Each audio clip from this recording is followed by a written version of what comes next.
Good morning, students. We were doing 6th chapter of biology, that is heredity and evolution. In the previous lecture, we have done structure of DNA given by Watson and Crick. Today, we will do types of DNA and types of RNAs. So, we have done structure of DNA given by Watson and Crick like this.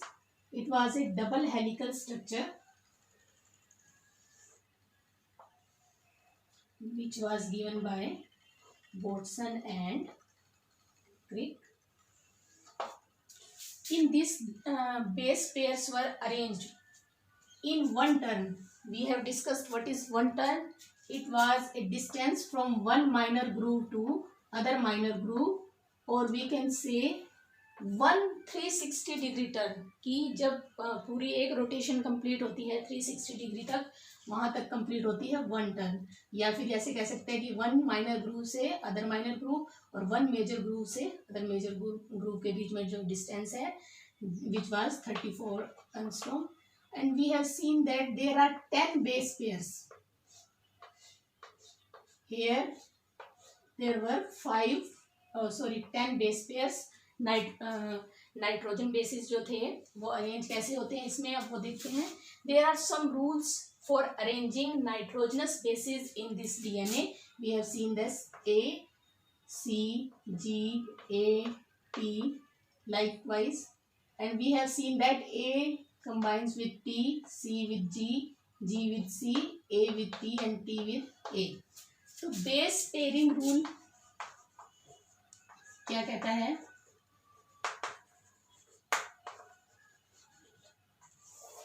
It states that if purine combines with pyrimidines, purines जो है वो bonds बनाता है, makes bonds with pyrimidine.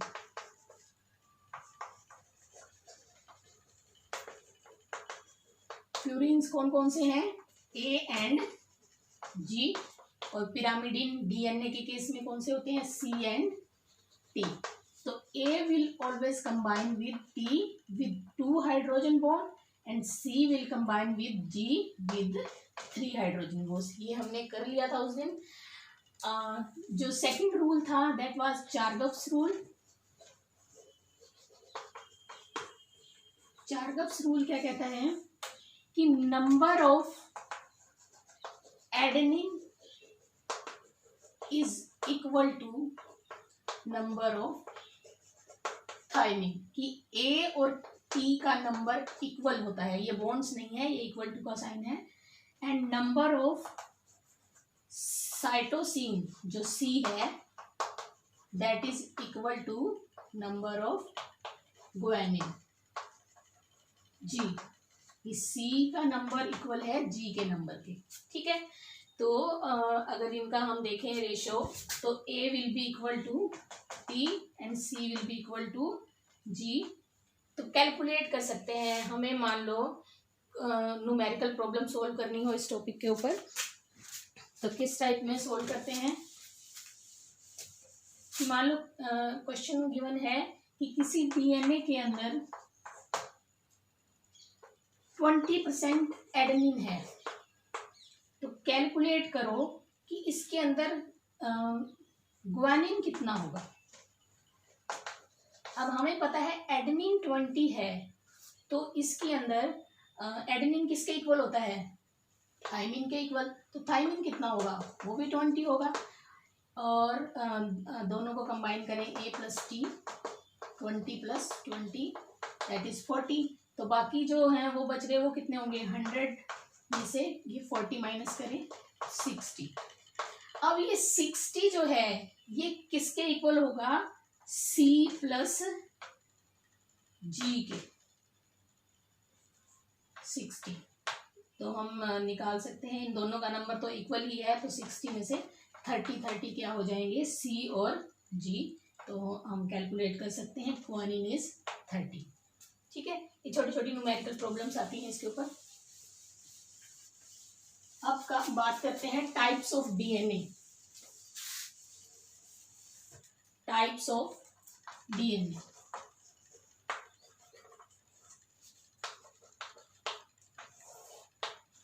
it is reported that there is 5 types of DNA A, B, C, D and Z. It depends upon that how many base pairs are in one turn. हमने DNA का भी structure किया और देखा कि इसमें one turn जो है यहाँ से यहाँ तक का जो डिस्टेंस था, इसमें नॉर्मली जो DNA वॉटसन और क्रिक ने दिया था उसमें कितने बेस पेयर थे?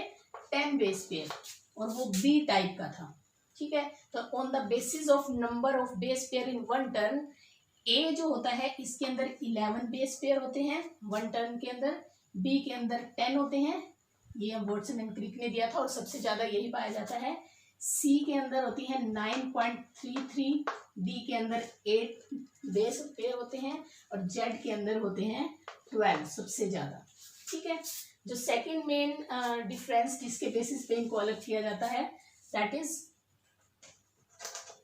कि जो ये सभी राइट हैंडेड हैं, जो स्टार्टिंग वाले हैं राइट हैंडेड का मतलब कि ये क्लॉकवाइज रोटेट करते हैं। राइट हैंडेड,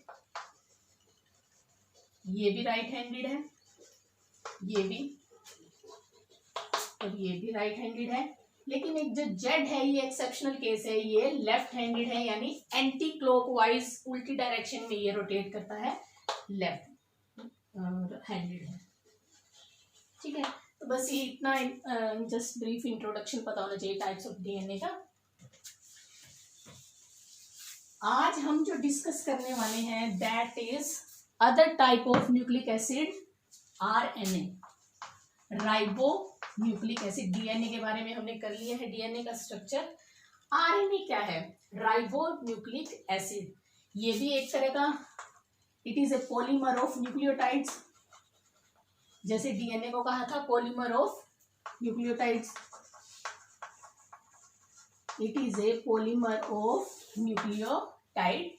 तो ये पॉलीमर न्यूक्लियोटाइड का बोला है तो इसके अंदर भी वही 3 चीजें होंगी। सबसे पहले पेंटोज शुगर, लेकिन डिफरेंस क्या होगा डीएनए से? डीएनए के अंदर डीऑक्सीराइबोज शुगर थी, इसके अंदर होगी ribose sugar.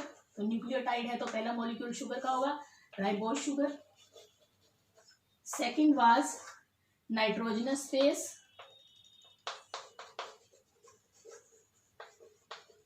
And third was phosphoric acid. तो आरएनए के अंदर भी वही 3 चीजें हैं। फिर ये डीएनए से डिफरेंट कैसे है? डीएनए से डिफरेंस एक तो शुगर के अंदर आएगा। डीएनए के अंदर जो शुगर थी that was deoxyribose, that means उसकी सेकंड पोजीशन पे जो है OH की जगह H ग्रुप था, लेकिन आरएनए के अंदर यहाँ पर भी OH है और यहाँ पर भी OH है, तो ये राइबोज शुगर है। सेकंड डिफरेंस जो था नाइट्रोजन बेस में, कि जो पिरामिडिन होते हैं, डीएनए के केस में पिरामिडिन होते हैं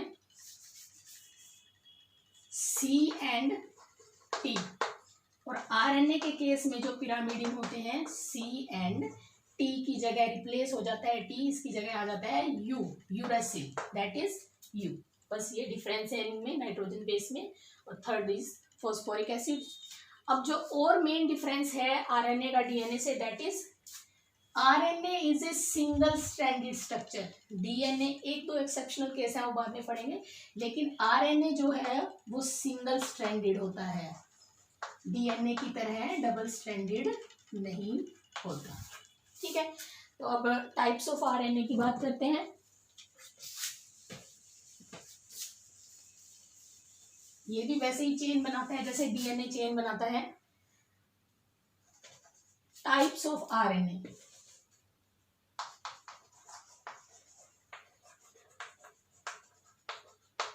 types of RNA, it is of 3 types.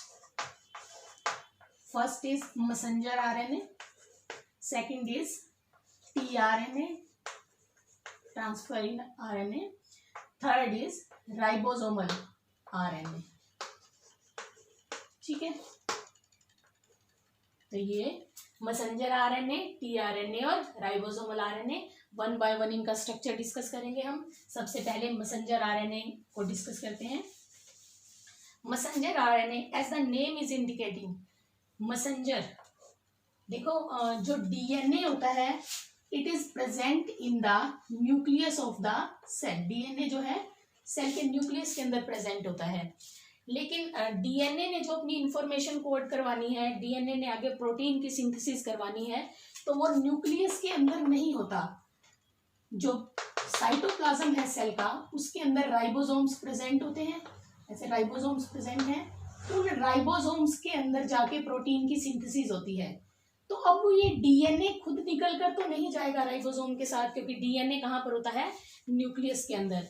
तो इसको ऐसा कोई मैसेंजर चाहिए होता है जो मैसेज को ट्रांसफर करे यहाँ न्यूक्लियस से साइटोप्लाज्म तक। तो ये मैसेंजर आरएनए ये काम करता है कि जो डीएनए की इंफॉर्मेशन है उसको कोड करके ले जाता है इन साइटोप्लाज्म, जहां पर राइबोसोमल आरएनए आगे प्रोटीन की सिंथेसिस करवाता है। तो मैसेंजर आरएनए मैसेंजर का काम कर रहा है, मैसेज को कैरी करके ले जा रहा है डीएनए से राइबोसोम्स तक, ताकि प्रोटीन की सिंथेसिस करवाई जा सके। ठीक है, तो मैसेंजर आरएनए के स्ट्रक्चर को देखते हैं एक बार। सबसे पहले तो स्ट्रक्चर ऑफ मैसेंजर आरएनए हम करते हैं स्टार्ट। मैसेंजर आरएनए की सिंथेसिस होती है डीएनए स्ट्रैंड के कॉम्प्लीमेंट्री। हमने ये देखा कि ये हमारा डीएनए जो है डबल स्ट्रैंडेड स्ट्रक्चर है। सबसे पहले ये डीएनए के स्ट्रैंड जो है वो सेपरेट होके सिंगल स्ट्रैंडेड होते हैं। ये 2 स्ट्रैंड्स हैं। इस वाले स्ट्रैंड को बोलते हैं टेम्पलेट स्ट्रैंड। Template strand. तो इस टेम्पलेट स्ट्रैंड के कॉम्प्लीमेंट्री सिंथेसाइज होता है आरएनए का मॉलिक्यूल, कि इसके ऊपर जो इंफॉर्मेशन है, इसके ऊपर जो नाइट्रोजन बेस हैं, उनके कॉम्प्लीमेंट्री यहाँ पर नाइट्रोजन बेस आएंगे। सपोज यहाँ पर सी है, जी है, ए है, टी है, सी, जी। तो इसके कॉम्प्लीमेंट्री जो सिंथेसाइज होगा आरएनए का स्ट्रैंड, सी के कॉम्प्लीमेंट्री उसका जो यहाँ पर जी आएगा, जी के कॉम्प्लीमेंट्री सी आएगा। ए है तो यहाँ पर टी नहीं आएगा। ये आरएनए है तो यहाँ पर टी की जगह क्या आएगा, यू। ठीक है, यहाँ पर टी है तो ए आएगा, सी है तो जी आएगा, जी है तो सी आएगा। इस तरह से सिंथेसाइज होती है आरएनए की सिंथेसिस स्टार्ट होती है डीएनए के इस वाले स्ट्रैंड से, जो टेम्पलेट स्ट्रैंड है। तो अगर इसको हम अब देखते हैं एक तरह से, ये हमारा एक डीएनए के मॉलिक्यूल है, डबल स्ट्रैंडेड है। ठीक है, 5' 3' 3' 5' और इसको कहते हैं हम टेम्पलेट स्ट्रैंड। वो स्ट्रैंड जिसके कॉम्प्लीमेंट्री आरएनए की सिंथेसिस होगी, इस टेम्पलेट स्ट्रैंड के कॉम्प्लीमेंट्री आरएनए की सिंथेसिस होगी, तो ये आरएनए का मॉलिक्यूल बनेगा। ठीक है, बिल्कुल इसके जैसा, जैसा इसका सीक्वेंस है ना, इसके ऊपर जैसे बेस अरेंज है वैसे ही इसके ऊपर बेस अरेंज होंगे कॉम्प्लीमेंट्री। ठीक है, तो यहाँ पर जब कोडिंग होती है डीएनए से आरएनए की कोडिंग होती है, तो क्या होता है, आरएनए जो बनता है इसको बोलते हैं हेट्रोन्यूक्लियर आरएनए, HNRNA। इसके अंदर जो है कुछ पार्ट ऐसे होते हैं जो यूजफुल हैं और कुछ पार्ट ऐसे होते हैं जो यूजफुल नहीं है। ठीक है, यूजफुल पार्ट है और कुछ नहीं है।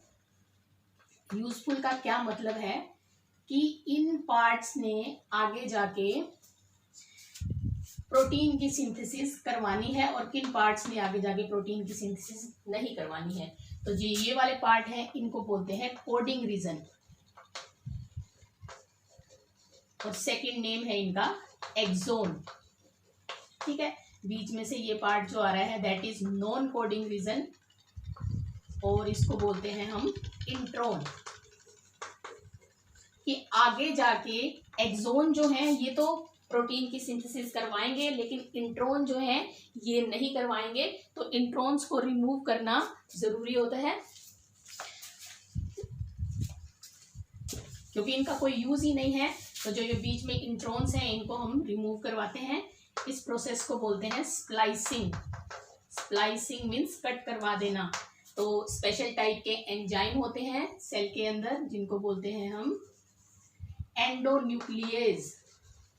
एंडोन्यूक्लियेज ये एंडोन्यूक्लियस एंजाइम क्या करते हैं, जो ये नॉन कोडिंग रीजन है इनको यहाँ से दोनों साइड से कट करके अलग करवा देते हैं। सिमिलरली यहाँ से कट करवा देंगे।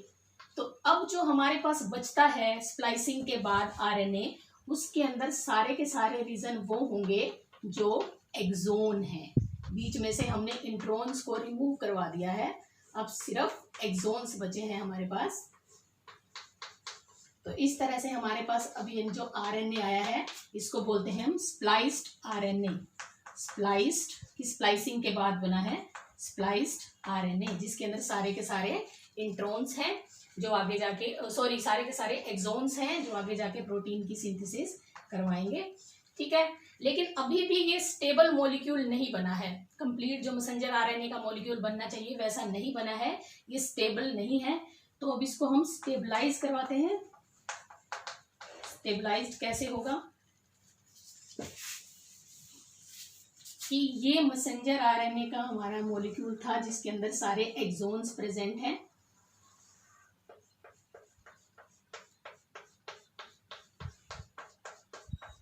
हम स्ट्रक्चर कर रहे हैं अभी आरएनए का, इसलिए ये वाली प्रोसेस हमने डिटेल में नहीं की, ये हम करेंगे ट्रांसक्रिप्शन। जब प्रोसेस करेंगे ना तो वहां पर इसके डिटेल स्टेप करेंगे। यहाँ सिर्फ हमें स्ट्रक्चर चाहिए, तो वो बेसिक बताने के लिए ये थोड़ा सा इंट्रोडक्शन दिया है टेम्पलेट स्ट्रैंड का। तो अब इसको स्टेबलाइज करना है, तो स्टेबलाइज कैसे करते हैं, इसके एक एंड पे हम एक कैप लगा देते हैं और दूसरे एंड पे हम लगा देते हैं टेल। ठीक है, ये 5' एंड था, ये 3' एंड है।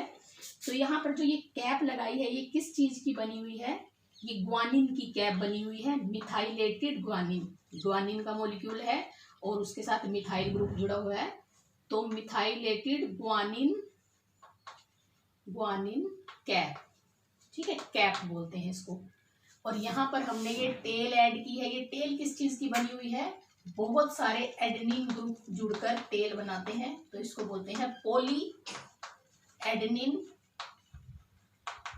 टेल। ठीक है, तो स्टार्टिंग में कैप लगवाई है और लास्ट में टेल है जो पॉली एडेनिन टेल है, और ये मिथाइलेटेड ग्वानिन कैप है। अब यहाँ पर देखो, यहाँ पर स्टार्टिंग में बेस सीक्वेंस जो होता है उसको बोलते हैं स्टार्ट कोडोन। ठीक है, तो यहाँ लास्ट में जहां पर प्रोसेस खत्म होती है वहां पर बेस सीक्वेंस होता है जिसको बोलते हैं स्टॉप कोडोन। और बीच वाला ये जो पोर्शन बचा है इसको बोलते हैं स्ट्रक्चरल जीन। इसी स्ट्रक्चरल जीन से आगे प्रोटीन जाके बनता है। ये वाला पोर्शन जो यहाँ से लेके कंप्लीट यहाँ तक वाला पोर्शन है दैट इज स्ट्रक्चरल जीन। तो ये मैसेंजर आरएनए का स्ट्रक्चर है कंप्लीट। ये स्ट्रक्चरल जीन है, इसमें स्टार्ट कोडोन है, स्टॉप कोडोन है, यहाँ पर मिथाइलेटेड कैप है और यहाँ पर जो है पॉलीएडेनिन की टेल है। ठीक है, तो ये कंप्लीट स्ट्रक्चर था मैसेंजर आरएनए का। स्टार्ट कोडोन होता है AUG। ठीक है, जो स्टार्ट कोडोन बोलते हैं इसको।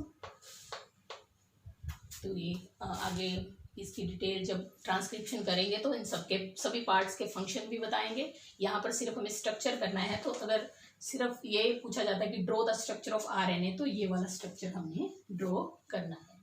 ठीक है।